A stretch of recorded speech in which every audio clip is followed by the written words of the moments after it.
I'm ostracized and traumatized by everything I'm not alright. I'm lost inside, and anything I say you better listen up closely. Mostly, I'm the one and only. Bring it home slowly. Hand your boy the trophy. Patience is holy moly. I got him hating on me like Michael. Yo, konnichiwa. Di video kali ini Mimin mau ngelanjutin volume 23 Tensura. Buat teman-teman yang belum nonton video sebelumnya, Mimin saranin buat nonton dulu supaya kalian tuh nggak kebingungan sama alur ceritanya. Tapi buat kalian semua yang mau Mimin lebih rajin uploadnya, jangan lupa tinggalin subscribe, like, dan komentar sebagai bentuk apresiasi dari kalian.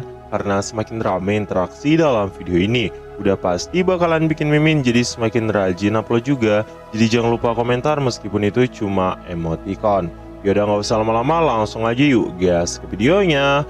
Beberapa saat setelah evolusi dari Rimuru selesai, Felzar mulai merasa bahwa dirinya telah terlahir kembali. Dan saat ini, kemampuan dari Veldanava sudah tidak terikat lagi dengan kemampuan dirinya. Dengan kata lain, dia benar-benar terbebas dari kendali Veldanava jika seandainya Veldanava berniat untuk mengendalikannya. Sedangkan di sisi lain, Gi saat itu sepertinya masih tidak sabaran. Dia merasa sangat khawatir tentang yang dilakukan oleh Rimuru kepada sosok Felzar. Namun tiba-tiba semuanya malah selesai gitu saja. Bagi Gi, semuanya memakan waktu yang sangat sebentar. Bahkan Gi tidak menyangka bahwa ada makhluk di dunia ini yang bisa melakukan evolusi kepada makhluk hidup lain dalam sekejap. Namun Rimuru saat ini terus-terusan berkali-kali mengevolusikan makhluk hidup. Itu adalah kemampuan yang sangat aneh. Jadi wajar saja jika seandainya Gi sangat terkejut. Gi saat itu juga mengatakan, "Dulu ketika aku melawan Veldanava, aku pernah menyaksikan kekuatan itu juga. Itu bukanlah kekuatan seperti sihir, melainkan manipulasi hukum dunia yang telah disederhanakan. Bagi Gi, itu akan memiliki kekuatan dengan dampak yang sangat besar. Sebenarnya Gi juga bisa memanipulasi sihir dan menulis hukum alam. Namun menulis ulang dengan keahlian dan memiliki efek dengan tingkatan yang berbeda dari sihir adalah sesuatu yang nggak bisa dilakukan oleh Gi Crimson. Apalagi menggabungkan dua skill orang lain dengan cara seperti itu. Bahkan dengan kekuatan Raja Lucifer yang dimiliki oleh Gi Crimson, dia memiliki batas kemampuan, hanya sebatas meniru dan mereproduksi, dan hanya itulah yang bisa dilakukan oleh Gi Crimson. Dia tidak bisa melakukan sesuatu yang mustahil seperti yang dilakukan oleh Sang Dewa, menciptakan atau mencampuri peristiwa-peristiwa yang ada di dunia ini. Itu benar-benar di luar kemampuan dari Gi. Makanya Gi beneran kaget banget melihat Rimuru bisa melakukan hal seperti itu, seperti melakukan penciptaan. Sampai pada akhirnya, melihat Felzar yang saat itu telah selesai berevolusi, Gi jadi nggak tahan untuk mengungkapkannya dan menanyai Rimuru tentang apa yang dilakukan Rimuru, mengapa dirinya bisa melakukan sesuatu seperti ini. Namun saat itu, Rimuru nggak menjawab apa yang ditanyakan oleh Gi Crimson, dan perlahan-lahan Felzar mulai sadar kembali. Dan momen reuni pun saat itu terjadi antara Gi Crimson dengan Felzar. Mereka saat itu tertawa bersama dan saling bercerita satu sama lain. Bahkan Diablo juga sempat ikut nimbrung dalam obrolan itu. Beberapa saat setelah kasus di tempat ini selesai, Rimuru mengatakan kepada mereka semua agar cepat membantu Ruminas. Karena jika tidak, mereka mungkin akan kesusahan. Gi dan Felzar yang mendengar kata-kata seperti itu langsung melihat ke arah Rimuru karena mereka bahkan belum beristirahat. Di momen ini Felzar juga sempat mengatakan kemungkinan Veldanava telah dihidupkan kembali dan kita kali ini pasti akan menjadi musuh. Tapi apakah kau memiliki sebuah rencana agar bisa memastikan kemenangan kita? Mendengar kata-kata seperti itu, Gi dan juga Rimuru masih nggak mengerti situasinya, yang membuat Felzar pun pada akhirnya menjelaskan bahwa baru-baru ini Veldanava yang tertidur tiba-tiba terbangun. Padahal selama ini dia nggak menunjukkan tanda-tanda kebangkitannya. Veldue dan yang lain telah berusaha keras untuk mencoba menghidupkannya kembali. Akan tetapi, tampaknya kebangkitannya sudah lama terjadi, dan Veldanava telah berhibernasi untuk memulihkan kekuatannya. Rimuru yang mendengar kata-kata seperti itu pun merasa bingung, memangnya hal seperti itu bisa dilakukan. Felzar langsung mengungkapkan, itulah alasan mengapa gerbang surga terbuka, dan terbukanya itu dari arah dalam. Mereka juga menganggap bahwa Veldanava telah dipastikan sebagai musuh. Sepertinya Feldenava memiliki sebuah tujuan untuk menghancurkan dunia dan membangkitkan dunia kembali seperti semula. Rimuru yang mendengar ucapan seperti itu pun menganggap bahwa ini adalah masalah besar. Tapi kenapa Feldenava ingin melakukan itu? Jika Feldenava ingin melakukannya, mengapa dia tidak melakukannya sejak dulu? Dan parahnya lagi, Rimuru saat itu menanyakan, dari apa yang dia dengar, bukankah Feldenava telah kehilangan kekuatannya setelah Milim lahir? Jadi dia penasaran seberapa kuat Feldenava sekarang. Felzard yang mendengar kata-kata seperti itu pun gemetar ketakutan. Dia langsung bilang, kakakku yang saat ini beneran sangat menakutkan. Pria itu beneran sangat berbahaya, ucapnya kepada mereka semua. Rimuru sebenarnya masih merasa ada banyak kejanggalan di tempat ini, meskipun gak ada keraguan bahwa sepertinya Feldenava memang mencoba menghancurkan dunia buatannya ini. Tapi bukankah ada orang yang mulai mengikutinya? Apakah ada dalang di balik semua ini? Felzard pun saat itu menjawab, "Kurasa kakakku Feldenava telah berubah. Aku belum melihatnya akhir-akhir ini, tapi dia bertingkah dengan cara yang tidak terbayangkan seperti sebelumnya. Itu adalah sesuatu yang sangat aneh bagiku." Gi saat itu juga sempat mengatakan, "Kurasa Feldenava itu telah berubah saat ini. Memang aku belum melihat dirinya akhir-akhir ini, tapi dia telah bertingkah dengan cara yang tidak pernah kubayangkan sebelumnya. Dari apa yang aku kenal, Feldenava tidak mungkin melakukan hal seperti ini. Jadi jika seandainya nanti aku bertemu dengan Feldenava, aku berniat untuk mencoba bertarung sungguhan dengan Feldenava sekali saja," ucapnya kepada sosok Rimuru. Karena alasan itu, Rimuru pun memutuskan untuk menyerahkan Feldenava kepada Gi. Beberapa saat setelah kejadian itu, Rimuru juga sempat menanyakan bagaimana tentang Dino. Dia dulu merupakan orang kepercayaan Feldenava. Ada kemungkinan Dino juga mungkin akan mengkhianati mereka lagi dengan kebangkitan Feldenava. Tidak hanya itu saja, Milim dan juga Ramirez memiliki ikatan yang sangat erat dengan Feldenava. Bukankah mereka juga bisa mengkhianati Rimuru? Intinya, kebangkitan Feldenava ini merubah situasi medan pertempuran. Karena jika seandainya Feldenava beneran bangkit, bakal Rimuru nggak tahu siapa yang akan masih berada di pihaknya.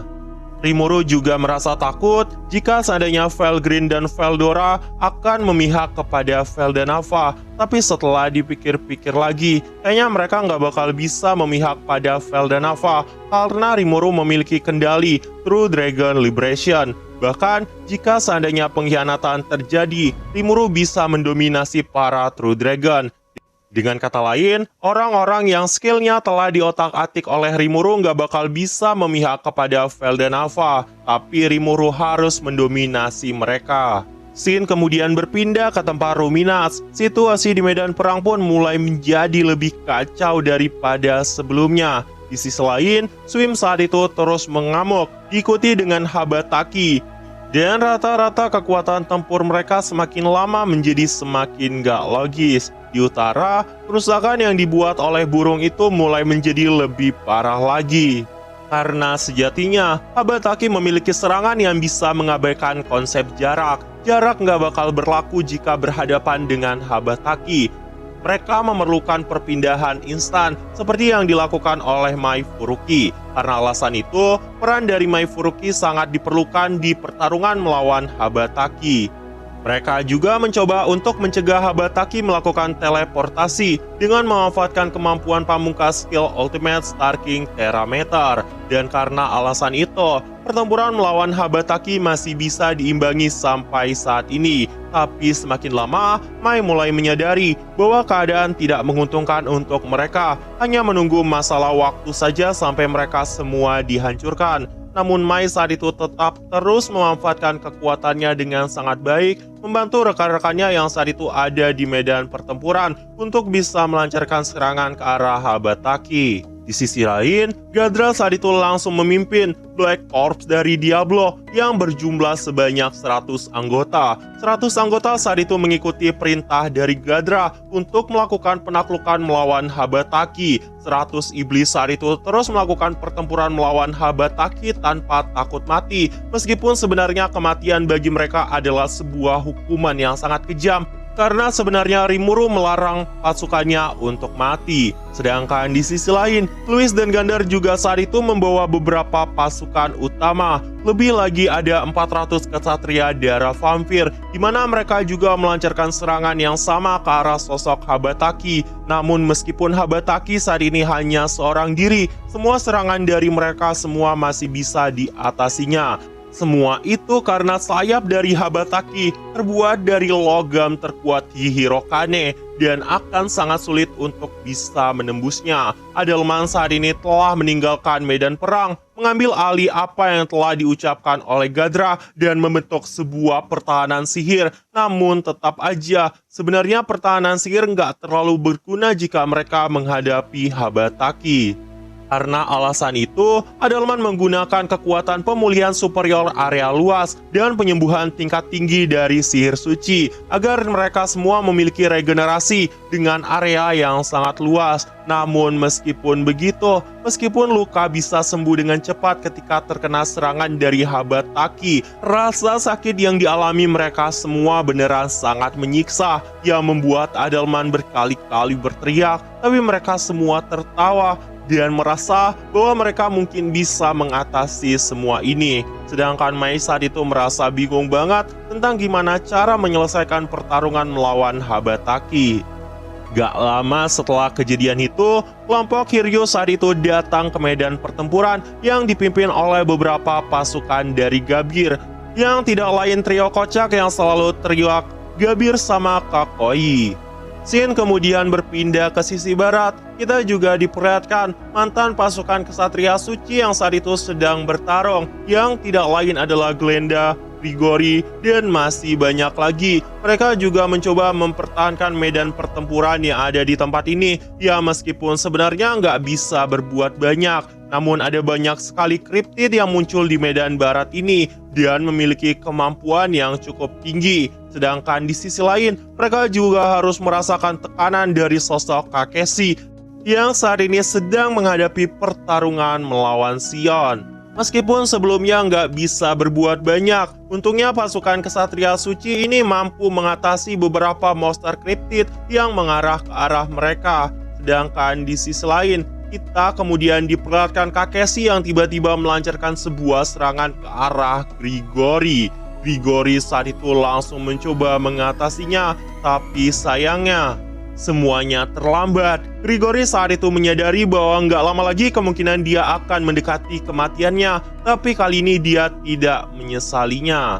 Untungnya, tiba-tiba Gopta muncul di medan pertempuran dan menyelamatkan mereka. Gopta saat ini sedang melakukan duet maut bersama dengan Rangga, dan entah mengapa, saat ini Kakeshi sudah nggak berada dalam wujud monster lagi dan telah mendapat tubuh humanoid miliknya. Karena alasan itu, bagi Gopta dan Rangga akan sangat sulit untuk bertarung dengan orang ini karena udah dipastikan Kakeshi telah mengalami evolusi. Gak lama setelah kejadian itu, Kumara juga tiba di medan pertempuran dan langsung melepaskan kekuatan skill ultimate-nya untuk bisa bertahan dengan pasukan kriptid yang saat itu muncul. Sejujurnya di sini Mimin ngerasa bingung tentang apa yang terjadi pada Sion. Mengapa Sion masih belum muncul? Apakah ini adalah kejadian sebelum Sion bertarung dengan Kakeshi? Mimin masih belum tahu. Tapi beberapa saat setelah kejadian itu, Gopta dan Rangga pun langsung melakukan pertempuran sengit melawan sosok Kakeshi dan mencoba mempertahankan wilayah ini. Episode kali ini pun ditutup sampai di sini. Nah, jadi itu aja, dan tunggu video-video gue selanjutnya, dan see you!